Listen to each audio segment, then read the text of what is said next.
The one and only Ivan. Beds. One day, after many weeks of loud talking, Helen packed a bag and slammed the front door and never came back.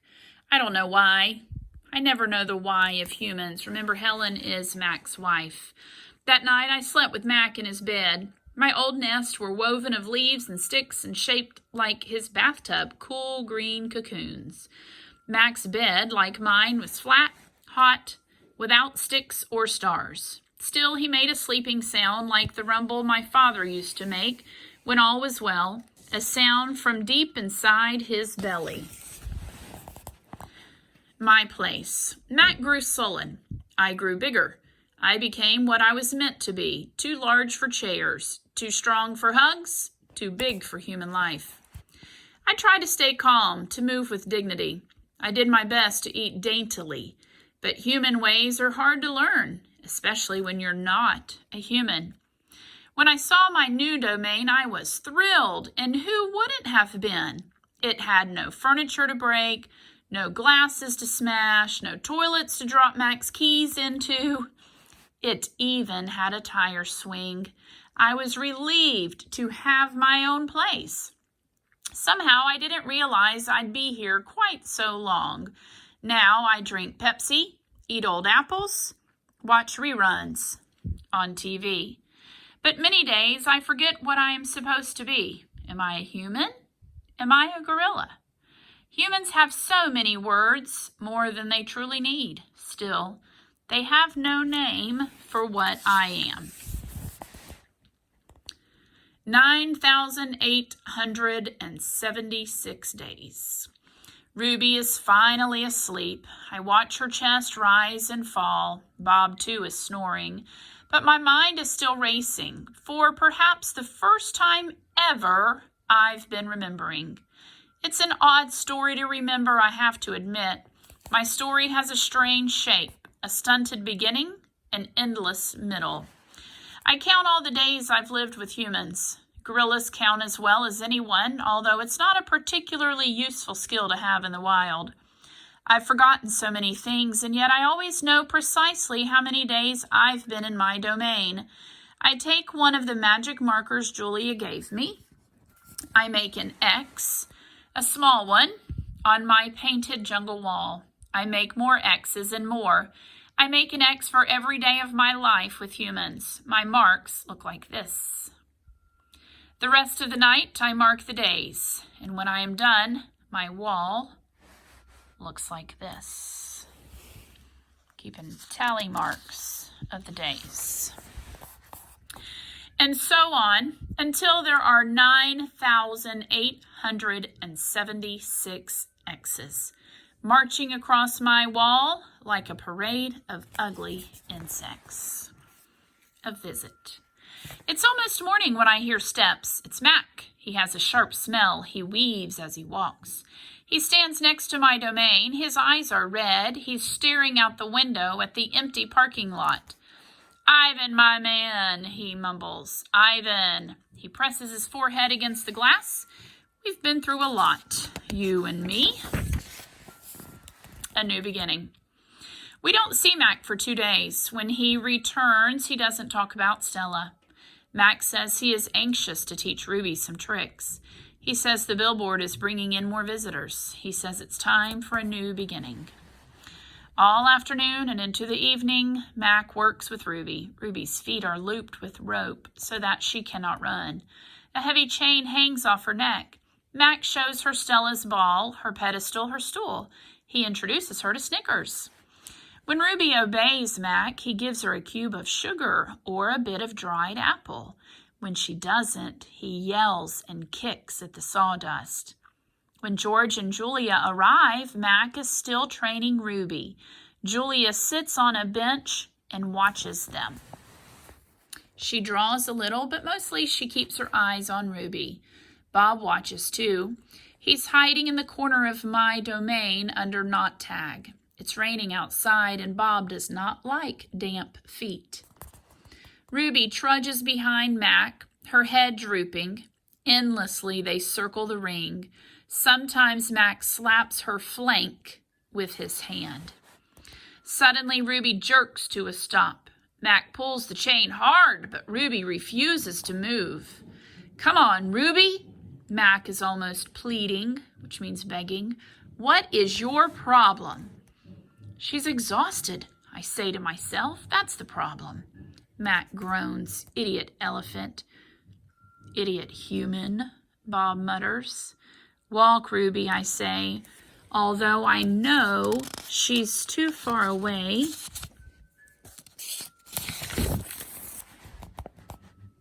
to hear me. Do what he says. Walk, Mac commands. Now. Ruby doesn't walk. She plops her rump on the sawdust floor. I hope you can visualize that. I think maybe she's tired, Julia says. Mac wipes his forehead with the back of his arm. Yeah, I know. We're all tired. He pushes Ruby with the heel of his boot. She ignores him. George looks over from the food court where he's wiping off tables. Mac, he yells, maybe you should call it a day. I'll close up. Mac yanks on Ruby's chain. She's as anchored as a tree trunk. He pulls harder and falls to his knees. That does it, Mac says. He brushes sawdust off his jeans. I am through playing around. Mac stomps off to his office. When he returns, he's carrying a long stick. The gleaming hook on its end is almost beautiful, like a sliver of moon. It's a claw stick. Mac pokes Ruby with a sharp point. Not hard, just a touch. I can tell he wants her to see how much it can hurt. I growl low in my throat. Ruby doesn't budge. She is a gray, unmoving boulder. She closes her eyes, and for a moment I wonder if she might have fallen asleep. I'm warning you, Mac says. He breathes out. He stares at the ceiling. Ruby makes a huffing sound. Fine, Mac says. You want to play it that way? He draws back the claw stick. No, Julia cries. I'm not going to hurt her, Mac says. I just want to get her attention. Bob snarls. Mac swings. The hook slices the air just a few inches above Ruby's head. See why you don't want to mess with me? Mac says. He draws back the claw stick again. Now move. Ruby jerks her head, flinging her trunk toward Mac.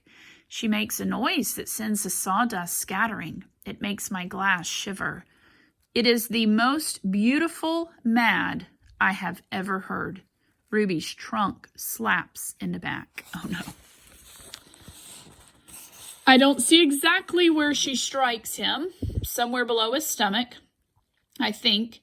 And I know he must be uncomfortable because Mac drops the claw stick and falls down on the ground and curls into a ball and howls like a baby. Direct hit, Bob says. Poor Mac. Mac groans. He stumbles to his feet and hobbles off toward his office. Ruby watches him leave. I can't read her expression. Is she afraid? Relieved? Proud?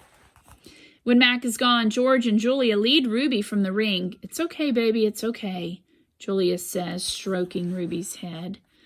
They settle Ruby in her domain and make sure she has fresh water and food. Before long, Ruby's dozing. Dad? Julia asks as George locks Ruby's iron door. Do you think Mac would ever hurt Ruby?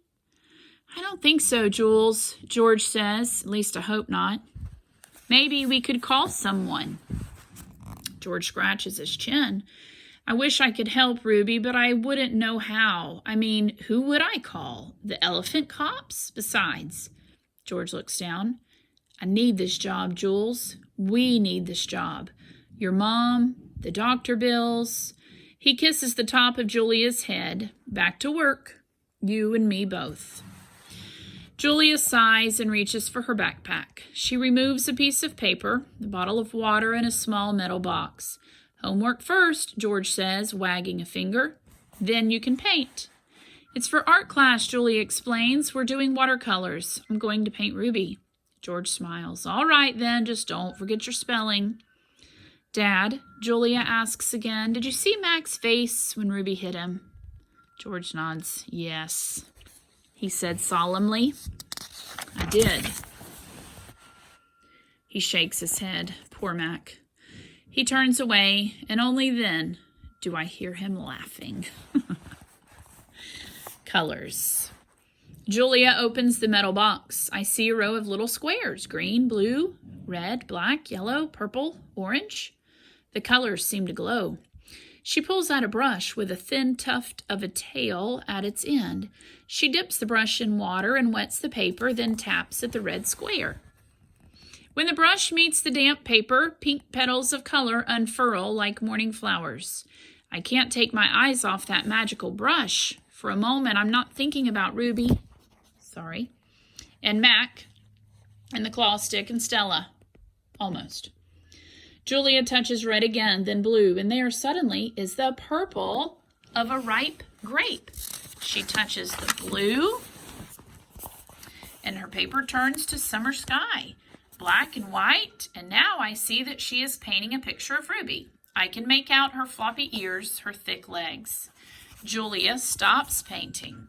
She takes a few steps back, hands on her hips, gazing at her work.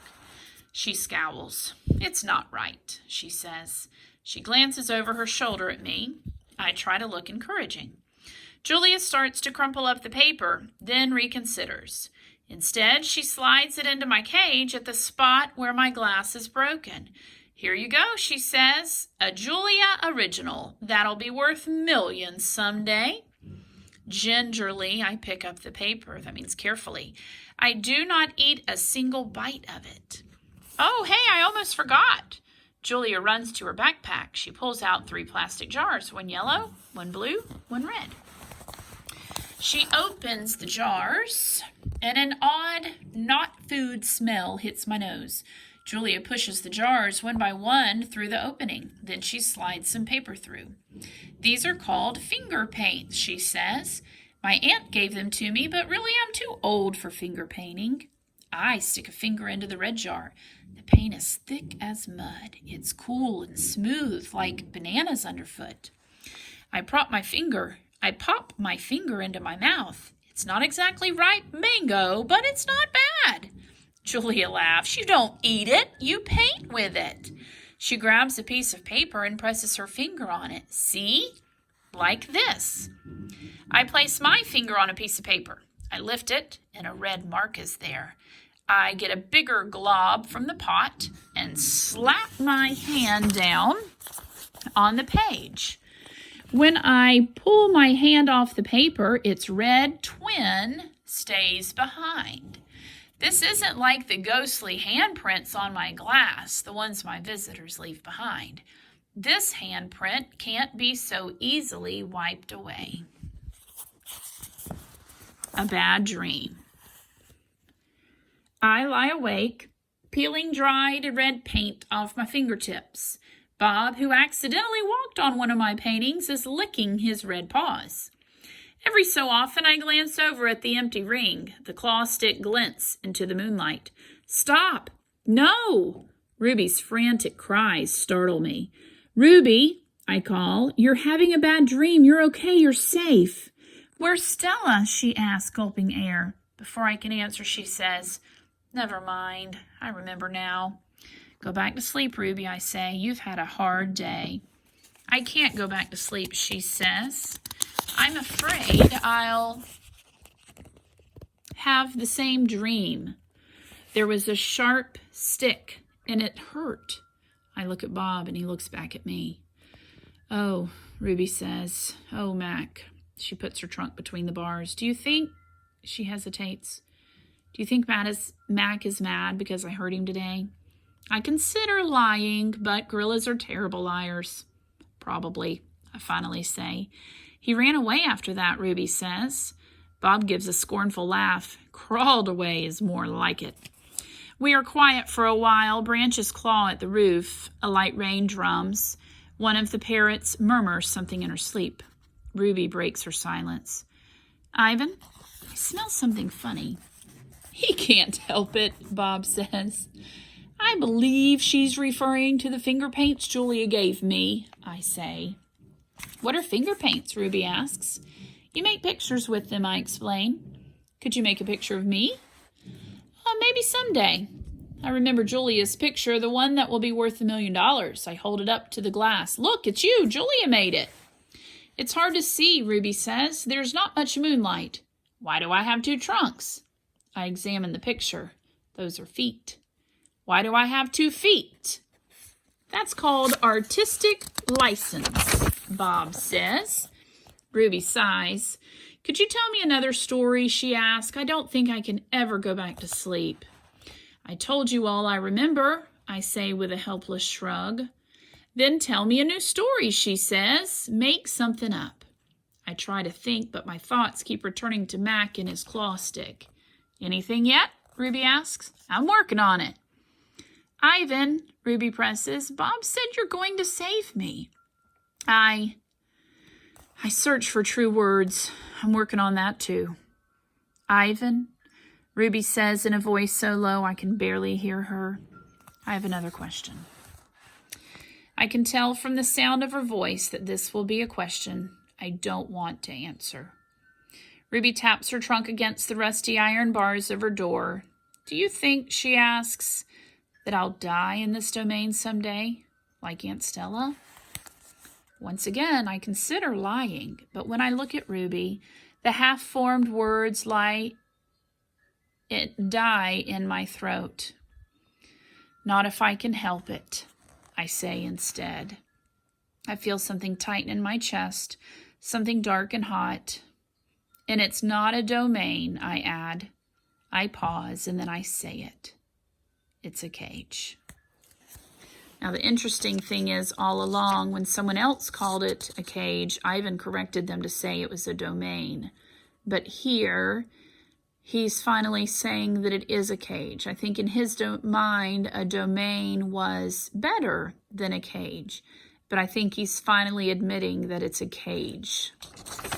The next part that we're going to read is titled The Story.